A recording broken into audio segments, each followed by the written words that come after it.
Bonjour, donc le docteur Blanchet s'excuse, mais elle passe devant le Conseil national des universitaires afin de pouvoir être maître de conférence, donc elle ne pouvait pas être présente, donc je vais présenter ces données. Mais je vous avoue, je ne serai absolument pas capable de discuter tous les détails des anomalies dentaires que je vais présenter, donc ne vous lancez pas dans des questions spécifiques sur les bicuspidies, les agénésies ou les anomalies de la dentine. Alors, le contexte est, finalement, le sourire, c'est la première chose qu'on voit. C'est vrai que la santé bucco-dentaire est quelque chose d'important et qui est vu en permanence, même dans beaucoup de maladies où est-ce qu'on voit que c'est un facteur de risque en problème cardiovasculaire ou dans l'évolution, dans l'estime de soi. Ça a été décrit, vous avez des définitions OMS, mais finalement, nous avons beaucoup de patients qui ont des anomalies de cette santé et qui, je ne sais pas dans les différents centres, mais qui n'ont pas toujours été pris en charge, on va dire, de manière aussi importante qu'on le souhaiterait, notamment parce qu'en pédiatrie, vu qu'on a les dents temporaires, parfois, on peut se dire qu'on va gagner sur les dents définitives. Et c'est quand même quelque chose d'important. Et puis, je ne vais pas représenter le syndrome d'Alagille qui est connu, cette ou hépatopathie syndromique, ou ce syndrome avec une hépatopathie, suivant l'endroit où vous le prenez, qui est associé à la fois à des anomalies qui vont être spécifiques, dont cette dysmorphie faciale, mais également les anomalies liées à la cholestase et les médicaments. À Marseille, il a donc été mis en place, notamment grâce au dynamisme du docteur Blanchet, parce qu'on a eu un suivi en pré-grève pour tous les patients d'avoir une évaluation dentaire, mais elle nous a poussé à aller plus loin, elle nous a dit c'est important, il faut les voir, et donc on a proposé à tous nos patients ayant une cholestase d'avoir un suivi, avec au moins une première consultation pour amorcer le suivi, et puis d'autres si jamais ils voulaient continuer, parce que parfois le suivi en vie n'est pas si facile que ça. Et donc on a décidé de reprendre la cohorte de patients à l'Agile qui ont été suivis, afin de pouvoir décrire, avec accord de ces patients après déclaration au portail données santé, l'état bucco-dentaire de ces patients. Donc là, c'était des données sur 9 patients, donc un sexe ratio équilibré, ce que l'on s'attend au sein d'une maladie autosomique dominante. Un âge moyen de 11 ans, vous voyez qu'une grosse distribution qui correspond en fait au fait que c'est une maladie sporadique, et donc vous n'avez pas des patients qui arrivent par vague, et des dentures qui étaient à la fois ou temporaires, ou mixtes, ou permanentes. Donc là, il y a un détail un peu de toutes les anomalies qui ont été retrouvées. Normalement, en gastro, on est moins choqué quand on montre des zooms sur les trucs dans les dents ou dans d'autres endroits, parce que des fois, certains sont un peu choqués des états qu'on peut voir.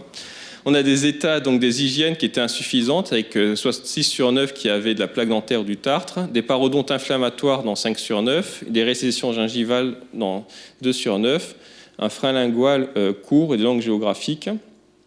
Des anomalies des dents, alors là pour l'instant on est sur des choses un peu plus standards, des lésions carieuses, alors sur 45%, donc vous voyez les chiffres en population générale, là c'est difficile à comparer puisque notre population étant très hétérogène, on se trouve à peu près dans ce qu'on pourrait estimer être la moyenne des anomalies dentaires, et des anomalies de coloration, donc je ne vais pas être forcément plus détaillé, mais je crois qu'il y a une présentation qui suit, qui va reparler de ces anomalies de coloration liées à l'impact du dépôt de bilirubine. En effet, le dent est un tissu qui est en fait métaboliquement inactif une fois que la denture a cru. Et donc, ce qui fait qu'au fur et à mesure, c'est un dépôt de bilirubine à ce moment-là, il va rester au sein de l'émail dentaire et donc colorer définitivement les dents. Ce qui est d'ailleurs un bon moyen de dater le moment du pic de bilirubine, puisqu'on peut le dater par rapport au moment où est-ce que, par rapport au type de dent, puisque la mélanogénèse se fait de manière progressive au fur et à mesure des années. Alors surtout, il y a des anomalies un peu plus spécifiques, il y a des anomalies de structure, donc avec des hypoplasies, des hypominéralisation, et des anomalies de forme. Donc là, vous voyez sur des radios, des ASP, des radios, des radios des dents, des radios des dents, avec des anomalies des racines, des couronnes et des microdonties. Des anomalies de nombre, alors à la fois avec des dents en non présent, donc des agénésies, que ce soit des dents temporaires ou permanentes. Ça, c'est une différence qu'on met en exergue. Vous voyez, c'est quelque chose qui est relativement rare, puisque on voit que 33% des anomalies de nombre avec des agénésies, alors que ça fluctue entre 0,1 et 16%, et quasiment jamais sur les dents temporaires. En effet, le 16%, c'est en tenant compte des dents qui n'ont pas de dents de sagesse, ce qui est quand même relativement fréquent, mais si on tient compte des dents hors dents de sagesse, on est plutôt à 0,1%. Donc on voit qu'on a une énorme augmentation dans les alagiles, avec en plus également des dents surnuméraires qui sont présents en plus grand nombre, et des anomalies d'éruption, avec des chutes précoces ou des dents temporaires qui vont être persistantes. Et là, vous avez une dent incluse qui est montrée en rouge. Et enfin, des anomalies de l'occlusion qui est systématique. Alors, comme on va le discuter, c'est probablement lié à la dysmorphie de l'alagile qui est spécifique, à une anomalie de la mâchoire. Et vous voyez des anomalies présentes qui ont un impact également sur le positionnement des dents. Alors ce travail, en fait, faisait écho à un autre travail qui est en cours de reviewing dans les archives de pédiatrie, qui était une revue de la littérature de tous les patients décrits. Alors, ça met quand même un point en exergue, qui est quelque chose qui me semble important. Le syndrome d'Al-Agil a plus de 50 ans. Actuellement, il y a 8 patients en tout et pour tout décrits dans la littérature dans lesquels les anomalies des dents ont été rapportées. Je pense qu'on peut être nettement meilleur dans les maladies rares à essayer de mieux décrire le phénotype de nos patients. Alors bon, sur ces 8 patients, on voit que ça correspond à peu près à ce qui a été décrit. Des choses non décrites, mais sur 8 patients, on s'attend à ce que le chevauchement ne soit pas parfait, c'est la chute précoce des dents temporaires, des anomalies de forme, langue géographique. Et on n'a pas retrouvé chez les 9 patients un talon cuspidien qui est une anomalie de forme. Donc en conclusion, le syndrome d'Al-Agil, les enfants ayant un syndrome d'Al-Agil nécessitent un suivi, enfin probablement comme tous les enfants, d'ailleurs tous les enfants nécessitent un suivi bucco-dentaire important, mais les enfants qui ont un syndrome d'Al-Agil encore plus.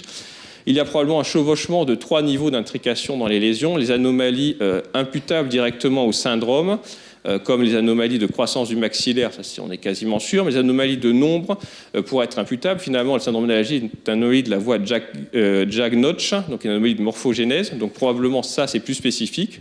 D'ailleurs, on le retrouve moins dans les atrésies des voies biliaires ou dans les phthiques.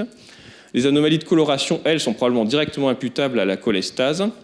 Et il y a des anomalies parodontales qui pourraient être imputables à la cholestase ou à la prise en charge de ces patients avec certains médicaments. Et bien entendu, ce que l'on souhaite, c'est que la communauté s'investisse dans la santé de ses enfants et que tous ensemble, nous ayons à cœur de vouloir mieux à la fois décrire, de mieux prendre en charge l'état bucco-dentaire de tous nos patients avec cholestase, voire au-delà. Et donc le docteur Blanchet, qui s'excuse encore, mais met ses coordonnées, elle est très dynamique et très motivée pour participer avec tous les gens qui souhaiteraient continuer à travailler dans ce domaine-là. Je vous remercie pour votre attention.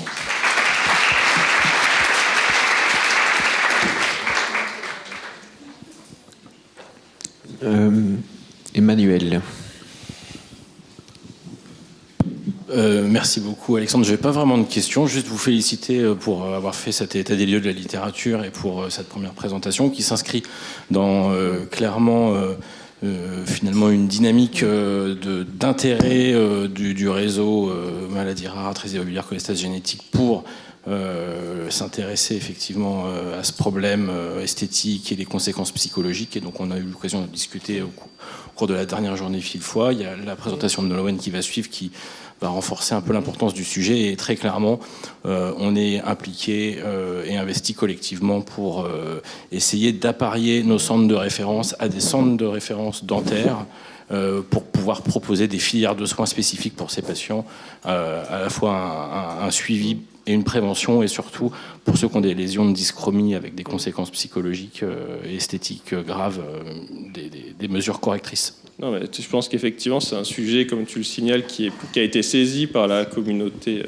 des réseaux maladies rares, mais qui est important et qui, finalement, dans la littérature, elle est assez peu, paradoxalement, probablement par des difficultés aussi d'accès aux soins dentaires, parce que les petits patients, enfin, en tout cas, ce qui ressort souvent, c'est que les dentistes en ville, en libéral, ont parfois peur de ces patients qu'ils ne connaissent pas et qui, finalement, restent un peu sur le bord de la route. Et il y a vraiment un travail de nos filières pour coordonner le soin.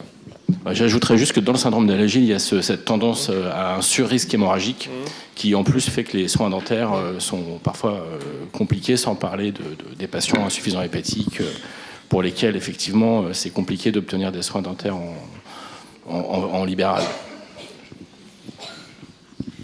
Moi, j'ai peut-être une courte question. Est-ce que pour certaines des anomalies que tu as montrées, une prise en charge précoce faciliterait la guérison ou le rétablissement ? Alors, il y a des anomalies, par exemple la taille de la mâchoire, on n'y pourra pas grand-chose. C'est-à-dire que ça, malheureusement, il y a probablement des éléments plus spécifiques. Alors après, il y a des essais de prise en charge, il y a des discussions. Alors, on a plus réfléchi sur la dyschromie, mais qui est aussi réfléchi, comme l'a dit Emmanuel, au sein du réseau, mais qui n'est pas si facile que ça à corriger. Parce qu'en fait, on est vraiment dans la dent elle-même. Par contre, il y a quelques études, c'est assez passionnant, qu'on coupe une dent, c'est comme les arbres, c'est comme les cernes des arbres. Vous voyez les dépôts de bilirubine. Alors, je pense qu'on pourrait même dater le moment où commence le pic de bili, puisqu'on voit vraiment le dépôt au fur et à mesure. Mais c'est aussi une réflexion qu'il faut avoir avec nos collègues. Enfin, c'est toujours un peu le problème, c'est que souvent on a l'impression qu'on ne communique pas assez, parce que quand on a pu parler à nos collègues, brusquement ils découvrent ça, puis ils décident de s'investir, enfin, s'ils veulent. Et je ne sais pas comment c'est organisé à Saint-Luc avec nos collègues dentistes, mais ils vont réfléchir à des solutions. Et c'est sûr que plus on les suit tôt, mieux c'est, mais c'est comme toutes les anomalies. Merci beaucoup. Merci. Et donc on reste dans le même sujet.